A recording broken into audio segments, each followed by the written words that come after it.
What's up?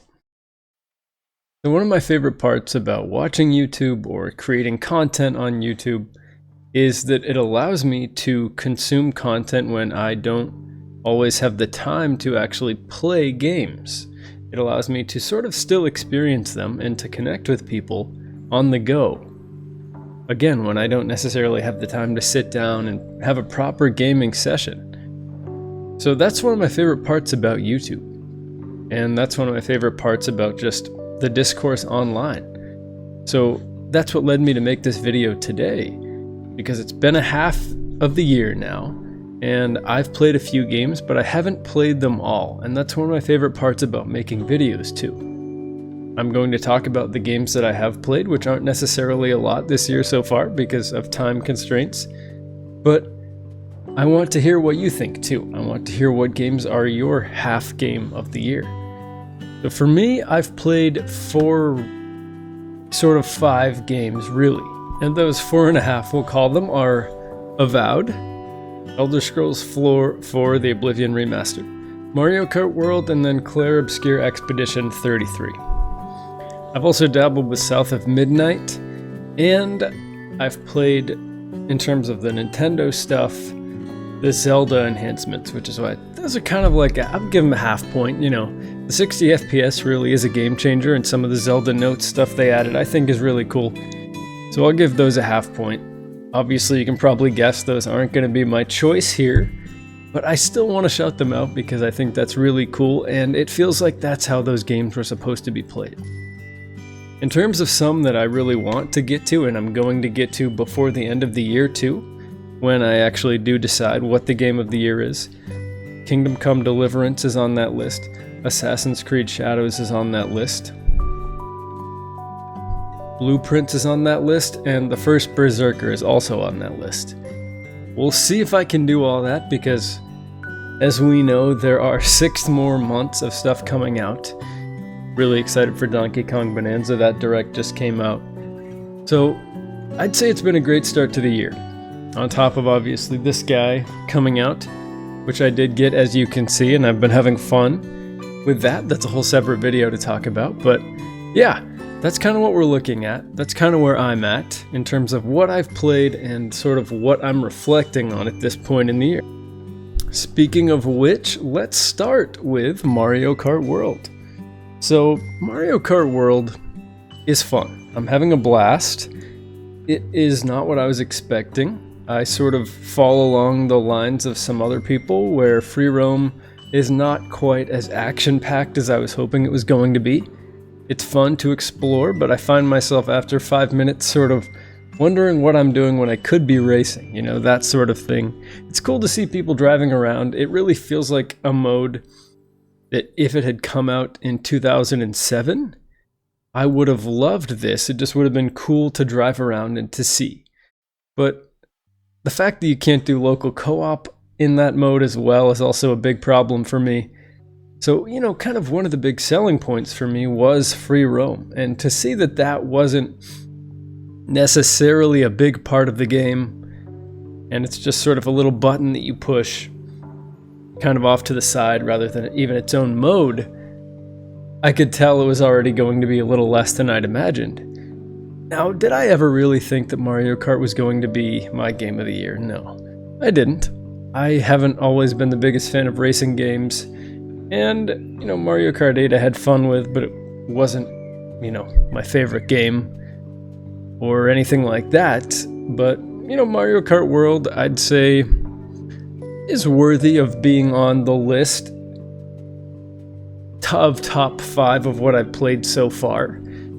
And that might be only because I've played 5 games, but still. It's fun, it's cool.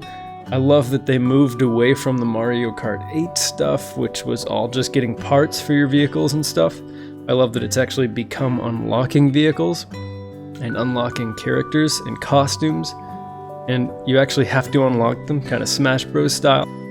By that I don't mean a mysterious challenger has appeared. I mean just like you have to go through the game and unlock them organically, which I really like. You know, it's more than just a gold Mario that you get for getting first in all of the Grand Prix. Yeah, I mean, I think it's cool. And I've been following the discourse online a lot. I do think that this is sort of going to be a platform for advertisements for other games, and there's going to be different maps introduced. It'd be cool if they did world events. I mean, the world is empty enough that it's screaming for that to happen. So this game feels like a foundation, and I'm just hoping that they build upon that. Right now, this game certainly is not at the top of my list. In fact, it's probably at the bottom, in part because I'm just not the biggest racing fan, but it's not at the bottom because it is a bad game. I'm having a lot of fun with it. In fact, it's still something I'm playing more than anything on the Switch 2 right now. So I do want to give a quick shout out. We'll get the Nintendo out of the way here, to the Zelda enhancements, because those are really cool. I couldn't believe, walking out onto the Sky Islands in Tears of the Kingdom and seeing the way the lighting was so beautiful, the colors were popping, the 60 frames per second. That's the way it was meant to be. The loading times. It's my most played game on the Switch was Tears of the Kingdom. And it's certainly something I'm going to have to revisit and play again, because it truly is a game changer. I'm amazingly excited to see what the next Zelda game is, and on top of that, Donkey Kong, to see what else the power of the Switch 2 can do. And if for nothing else, those enhancements have led me to be more excited for what's coming, which is more than I can say. I like to compare it to something like Starfield, where that was actually a letdown. That killed my excitement. If something's good, it'll only build your excitement for what's to come. And that's why these are sort of a half game. It's not a whole new game, but it's, again, sort of like I said with Mario Kart World, there's a foundation there, and there's an excitement to build off of. Alright, so next I'll talk about Avowed. Avowed I had fun with. I didn't get to beat it because I was moving, and it was, in the middle of all of that chaos that's still sort of going on. And I liked that. It was fun, and I wasn't as down on it as some other people. I think that Obsidian just always puts out solid games. I was never the biggest fan of Outer Worlds either. I'm not necessarily super excited for Outer Worlds 2, but they're always fun and interesting and kind of quirky, weird stories, and I preferred the fantasy setting over the sci-fi sort of Fallout space setting. So I liked that. I like how dark it was. The opening cutscene was very impactful and made me pretty sad. So yeah, it was fun. The combat was fun. What I played, I enjoyed, but it didn't necessarily do anything to stick out, really, in my mind.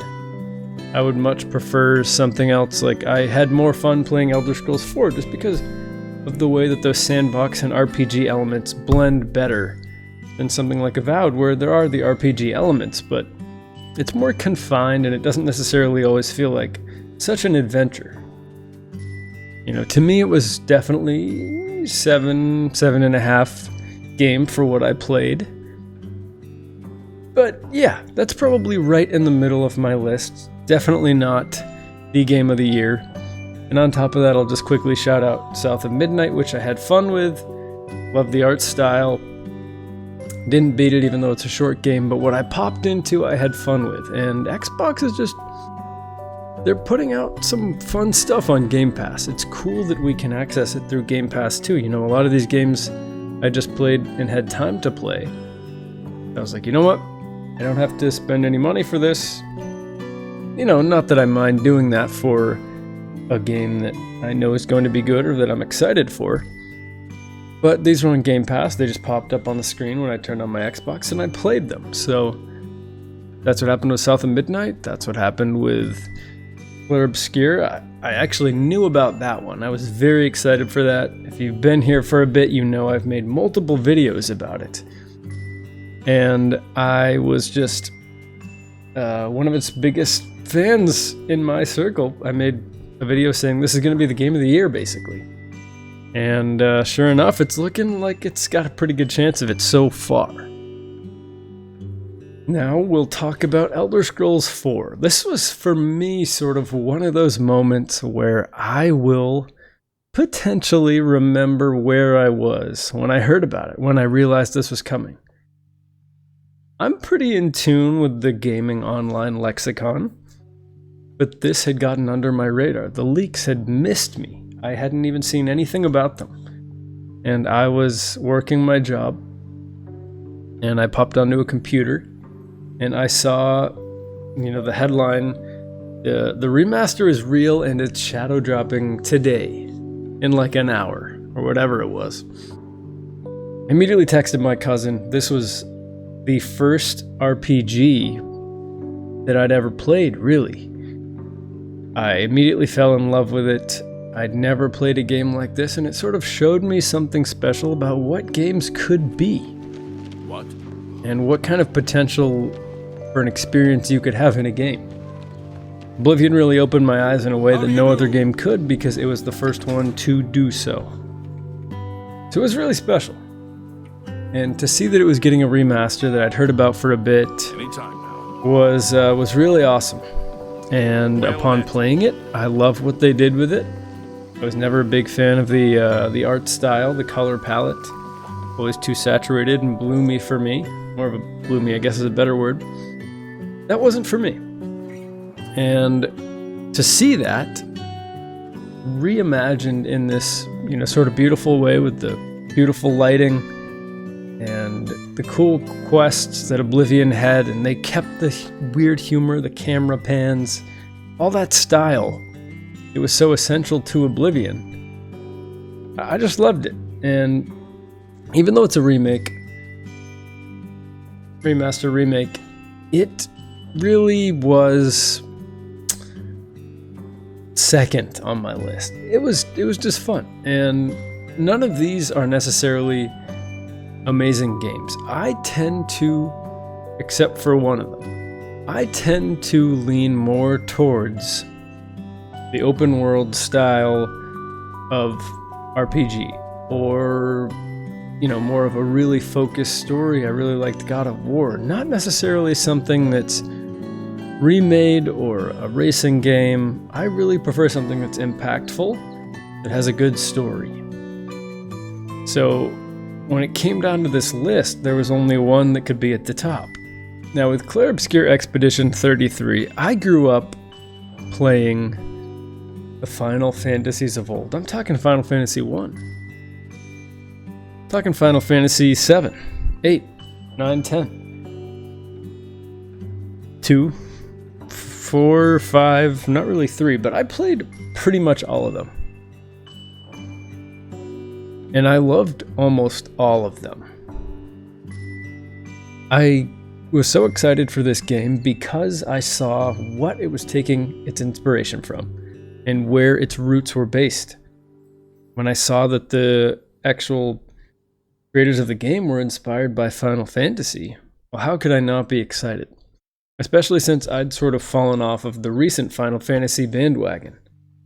I was not so excited by Final Fantasy 15, 16, or even the Final Fantasy 7 remakes, because I just felt that combat style was not focused enough. It was too 1 foot in, 1 foot out for me. And I started to feel that way with Final Fantasy 12. It was a little too hybridized and weird for me. So when I heard that Clair Obscur was taking a full-on turn-based style and doing their own thing with it and making it interesting, how could I not be excited? On top of the amazing writing, and then once I actually played the game, it was even better than I thought. I think that after seeing this game's reception, I almost realized I don't love this as much as some other people though. I really liked it, but I didn't realize how much love this game would get. For me, it faltered in the second half. This was not the best game of the year I've ever played. This wasn't better than Baldur's Gate or Elden Ring for me. It's not going to be the strongest game of the year if it wins, in my opinion. But I do think that it so far is the real clear game of the year winner.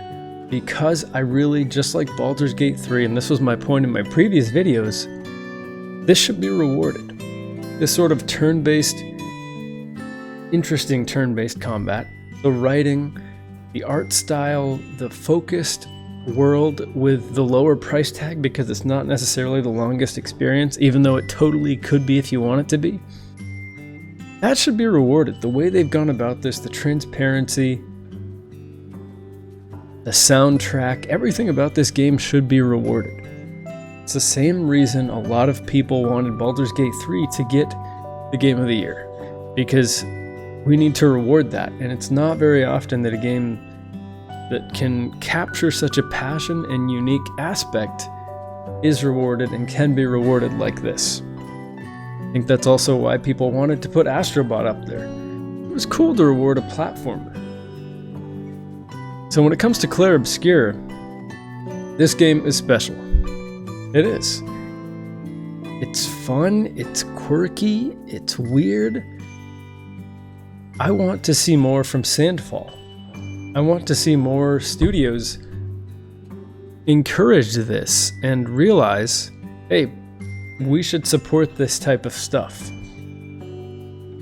So, Clair Obscur is my easy half Game of the Year. Now, when I made a few videos about this, people said nothing's going to beat Kingdom Come Deliverance. That was another big one that had some strong potential behind it. We have some coming out later in the year too. I can't help but talk about the Donkey Kong game. That Direct was amazing. I'm very excited for that. But there are some fun games out there. It's going to be a fun year. It's not going to be a necessarily cut and dry year, I don't think. I think there's going to be some strong games at the end of the year too. Ghosts of Yote is going to be interesting. So yeah, we will see. But for now, the final list, Clair Obscur for me. Bam, top of the list. Then we have Elder Scrolls 4, the remaster. Then we have Avowed. The fact that Avowed is at third shows that I need to play something like Kingdom Come Deliverance, because that shouldn't be in the Game of the Year running. So I need to play like Blueprints. I need to get a little more of these games in there. And then we have the Zelda enhancements, and then we have Mario Kart World on my list.